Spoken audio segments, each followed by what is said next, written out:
Artcadets, and welcome to today's video. So today I'm going to show you how to paint a lovely sunset background for Simba from The Lion King. So if you're ready, let's go. So here is a sneaky peek at what we're going to create today, and it is a really simple, fun and easy way to create some really cool effects with watercolour paints. This is a list of things that you will need, so by all means pause the video and jot those down, or just follow along as you watch the video. So before I even add any paint, what I usually do when I'm doing watercolour is to tape my piece of paper down, either onto my desk or onto a board. And I do this for two reasons.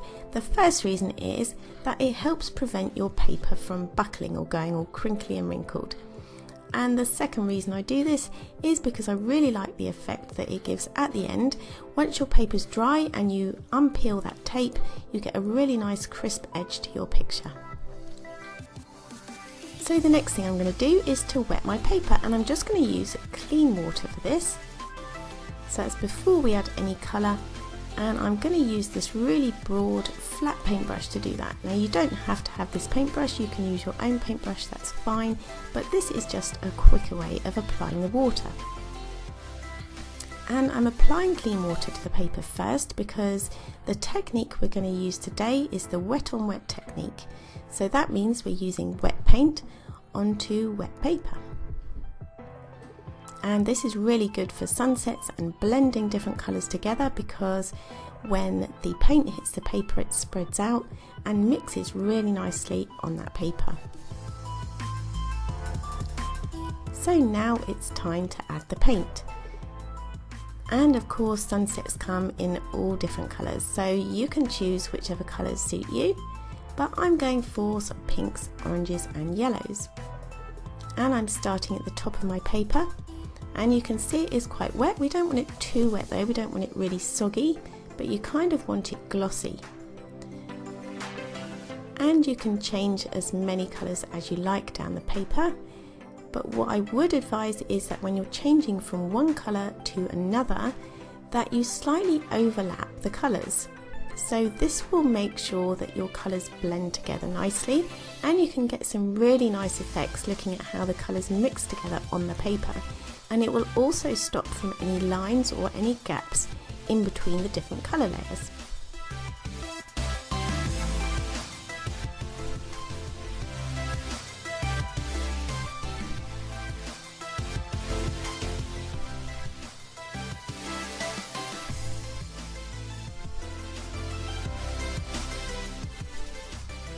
And once that's done, I then decided to lift some of the colour at the bottom, because that was going to be the area where the sun is, and I did that just by adding some clean water to my brush and lifting off some of that paint.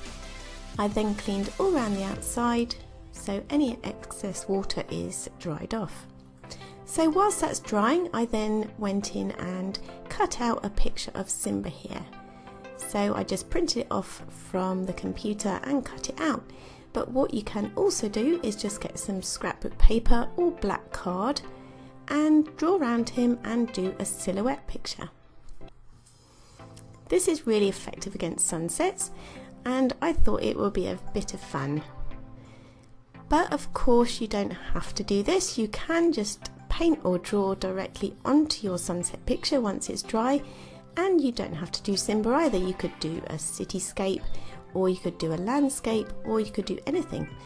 So have a go, be creative, and let me know what you did and how you got on.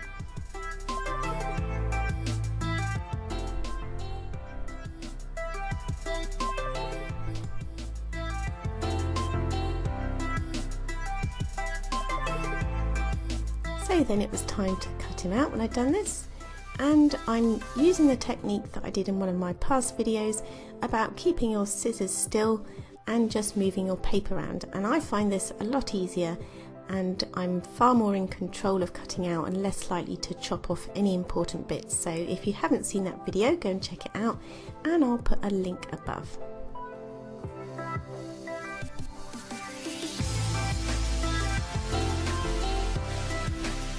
So now it's time to put it all together, and here is my dried background sunset painting. and I'm just peeling off that tape.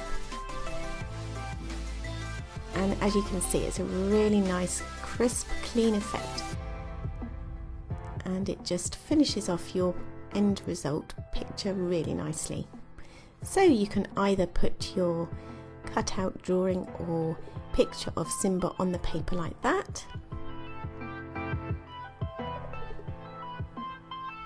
or you can add the silhouette that we cut out and see how that really stands out. That makes it look really effective because you've got the contrasting dark colour of the silhouette and the sunset in the background. And I also decided to use just a torn piece of the same paper as a bit of a rock for Simba to sit on. So that torn effect is really cool as well. And that's it, our picture is done. That's all for today, Artcadets. I hope you've enjoyed today's video. If you did, then don't forget to give it a like, comment and subscribe to my channel. And don't forget to join us next week on Tuesday as well for our new series of quick tips, which will give you some hints and tips towards Friday's video next week. Also, if you'd like to check out how I painted this rose, then you can check that out on my other art channel, The Archive. I'll see you soon. Bye!